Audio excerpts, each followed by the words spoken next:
신고한 재산만 115억 원인 강기훈 의원은 기업 대표로도 이름을 올리고 있습니다. 모기업인 일진금속 지분을 제외하면 강기훈 의원 부인과 아들이 공동 최대 주주입니다. 매출 약 54%가 일진금속이 준 일감에서 나왔습니다. 18억 원 규모의 연대 보증도 받고 있습니다. 아무래도 자회사한테 주기가 우리가 좋잖아요. 서로가 요인이 되는 거니까. 거래를 하는 카운터파트들 입장에서는 이분을 보고 계약을 성사를 한다라든지 아버지 강기훈 의원으로부터 다른 방식의 도움을 받기도 했습니다. 기업은행에서 기업 자금 대출 84억 원을 받고 모기업인 일진금속에서 29억 원을 빌렸습니다. 자기 돈 한 푼 안 들이고 100억 원대 땅을 산 겁니다. 회사 자체가 가치가 커질 거니까 주주들 목으로 떨어지는 거죠. 저희 취재진은 국민의힘 강기훈 의원이 대표 발의한 법안을 분석했습니다.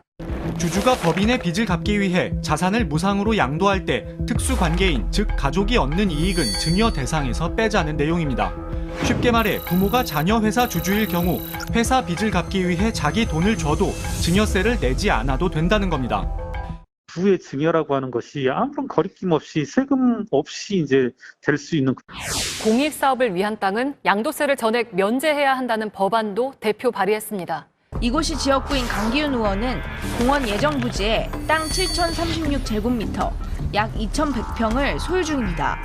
부당한 재산 증식이나 사적 이용을 방지할 수 있도록 강기훈 의원 가족회사에 수상한 100억 원대 부동산 거래 의혹을 보도한 바 있습니다. 공장을 지을 수 없는 땅을 사놓고 지자체와 협의한다고 해명한 겁니다. 협의를 진행한 적은 없다는 거죠. 네, 그런 거는 없습니다. 나중에 뭔가 그 국회의원으로서 지위를 이용해서 공장을 짓는 땅으로 바꿀 생각이 있었나? 이런 의혹까지 가지게 됩니다.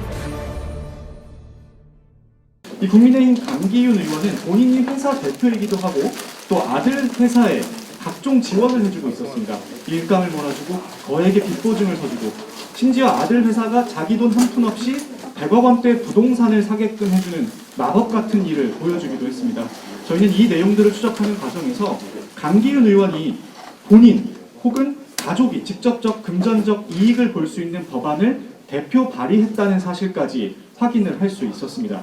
이 아시다시피 국회의원에게 주어진 입법권은 정말 막강한 권력이기도 하거니와 오직 국민을 위해서만 쓰여야 하는 힘입니다. 그런 힘이 사적으로 이용되고 있었다는 사실에 저희 취재팀 역시 굉장히 놀랄 수밖에 없었고 이 민주당 시민단체 곳곳에서 의원직 사퇴를 요구하는 목소리가 나왔습니다. 그런데 좀 허무했던 거는 이 민주당에서 이렇게 의원직 사퇴를 요구하니까 국민의힘에서 하는 말은 이상직 의원이나 신경 써라 라고 하니까 민주당도 아무 말도 못하는 상황이 연출이 됐습니다. 참 저희가 그걸 보면서 한국 정치의 수준이 이렇구나 참 많은 아쉬움을 느낄 수밖에 없었는데요. 저희 취재팀이 바라는 건 딱 한 가지입니다. 앞으로 이 국회의원, 고위공직자들이 적어도 자신의 어떤 행동을 함에 있어서 한 번 더 고민을 하게 됐으면 한다는 것입니다. 내가 지금 하는 행동이 국민 앞에 당당한 것인지, 내가 자식에게 부를 물려주는 과정이 정말 공정한 것인지 다시 한번 고민을 해보는 계기가 만들어질 수 있다면 그것만큼 큰 기쁨이 없을 것 같습니다. 저희 취재는 저희 강인식 팀장 또 저희 자리에 함께한 전다빈 기자 그리고 자리에 함께하지 못했지만 어안이 기자를 비롯해서 또 저희 김건희 인턴 기자까지 함께 만들어낸 일이었고요. 앞으로도 저희는 이런 공정한 사회를 위해서 정말 그런 보도에 최선을 다할 수 있도록 하겠습니다. 다시 한번 이런 큰 상에서 정말 감사합니다. 그랬더니 방향제부터 쿠션, 세제, 발암물질 제품 기사가 최근까지도 계속 나왔더라고요. 아니 이게 뭐가 문제지? 구미 불산 누출 사고랑 가습기 살균제 사태 이후로 우리 사회가 화학물질 관리 논의가 활발해졌고 늦었지만 2015년도에 화학물질 관리법이랑 화학물질 평가법이 제정이 돼서 화학물질 관리가 강화가 된 건 맞더라고요. 그런데 2019년도에 일본 수출 규제 이슈가 한참 불거졌을 때 기업 지원 대책이 많이 나왔었잖아요. 그중에 신규 화학물질 159종에 대해서 규제를 완화해주는 정책도 끼어 있더라고요. 유해성 시험 자료나 용도 자료를 생략해주는 내용도 포함되어 있는 거예요. 유해성 시험 자료를 면제해주는 게 맞나? 안전은 누가 책임을 지는 거지? 라는 생각이 들었죠. 이런 상황에서 2020년에는 코로나 때문에 기업 지원 정책이 더 필요하다는 명분으로 159종이 338종으로 더 확대가 됐습니다. 사실 여기까지도 문제라고 생각하는데 더 큰 문제는 이게 비공개라는 거예요. 이게 다른 생활 제품도 아니고 화학물질인데 국민의 안전에 정말 직결이 될 수 있는 문제인데 가습기 살균제라는 재난을 겪은 나라의 정부 부처가 이런 명분으로 화학물질 규제 완화를 비공개한다? 잘 이해가 되지 않더라고요. 우리 정부가 화학물질 관리를 제대로 하고 있는 게 맞나? 내가 쓰고 있는 제품이 안전한 게 맞나? 저도 잘 아는 게 없더라고요. 그래서 이건 취재를 해야겠다.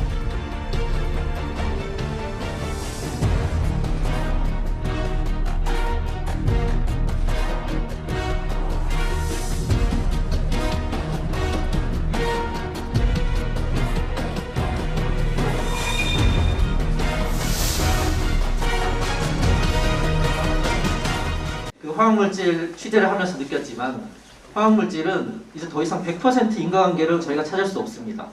저희는 이미 엄청난 화학물질에 둘러싸여서 살고 있기 때문인데요.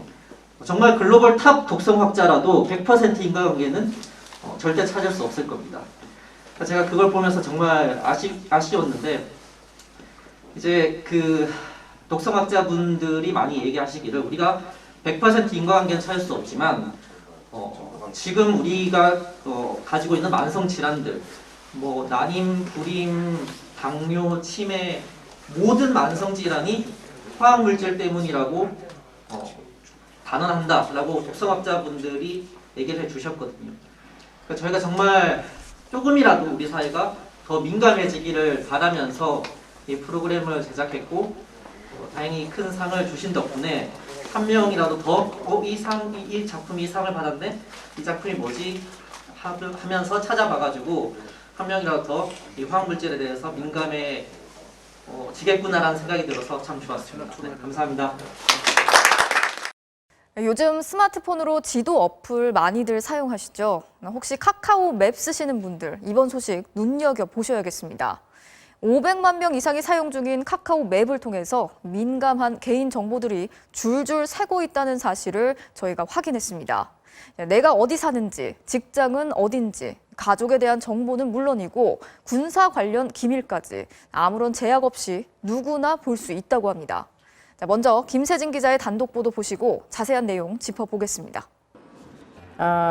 댓글로 다른 사람 실명하고 집 주소 같은 것도 나오고요. 그다음에 뭐 친척집, 그다음에 자기가 병원 다녔던 곳 이런 것도 나오고 뭐 애들 뭐 유치원 같은 것도 나와가지고 이건 뭐 애들한테 위험하지 않나 이런 생각. 카카오맵에서 음식점 리뷰를 눌러봤습니다. 리뷰를 쓴 사람이 저장한 주소 목록이 뜨고 그 사람 집 주소는 물론 지인들 이름과 몇 동 몇 호까지 다 나옵니다.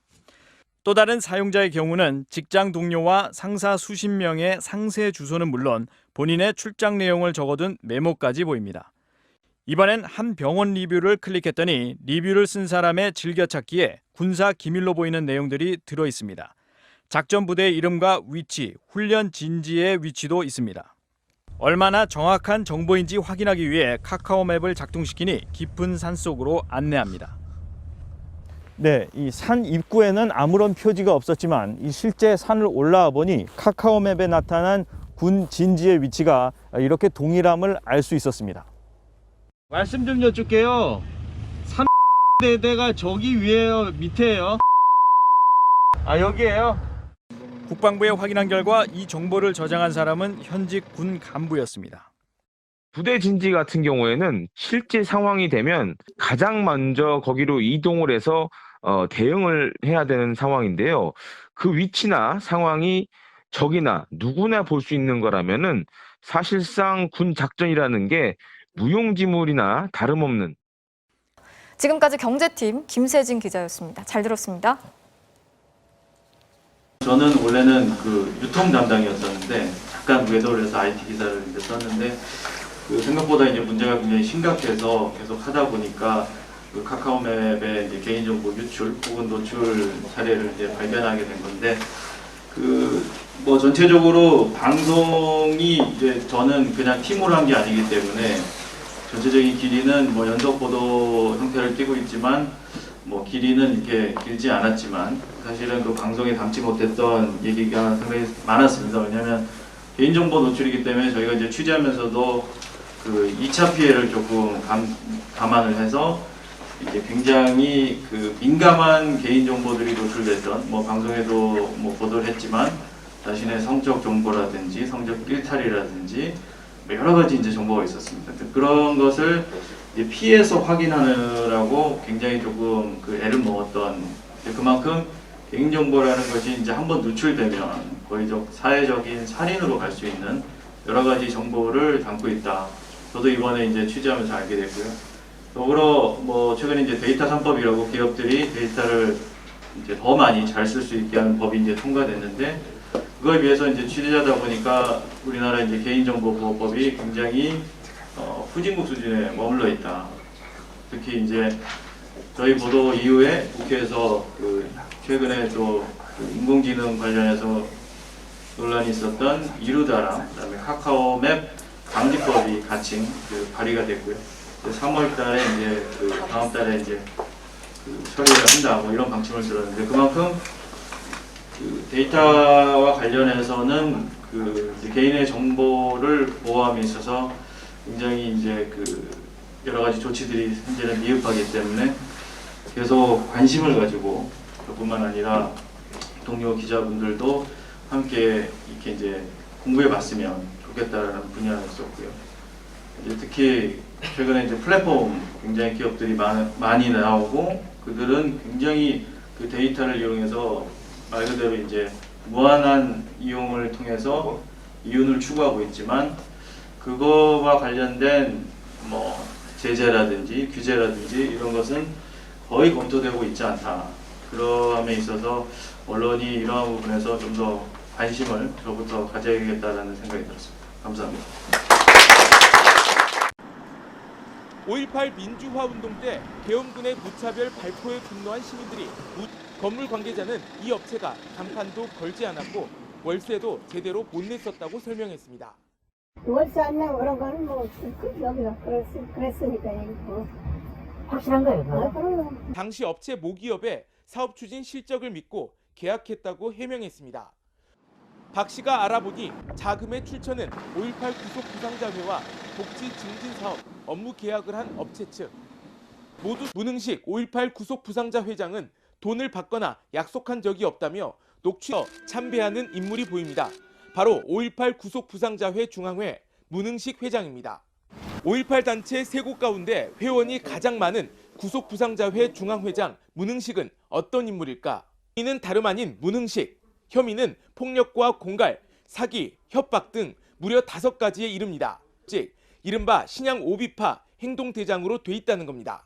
평생의 굴레가 되고 있어서 사회에 보답하고자 혼신의 노력을 다하고 있다는 것을 혐의는 폭력 행위 등 처벌에 관한 법률 위반. 판결문에는 경찰 수사를 피해 도피에 나서고 YTN 나연호입니다. 5.18 민주화운동의 정신에 부합하지 않는 파렴치한 정과 전력이 있는 자는 5.18 당시 도청 항쟁 지도부와 기동 타격대 등이 2천여 명 가운데 절반이 넘는 1,000여 명이 동의한 공법단체 설립준비위원회 신고서가 여러 삼았습니다. 이에 5.18 구속 부상자회는 성주의 구성을 위한 정말로 민주적이고 5.18 민주화 운동 때 계엄군의 무차별 발포에 분노한 시민들이 무장하는 데 역할을 한 옛 나주 금성파출소. 결국 5.18 당시 전남 도청 항쟁 지도부 등 6개 단체는 3억 수수 의혹 등에 대한 고소와 고발인 양쪽에서 전혀 다른 말을 하고 있어 YTN 김봉환입니다.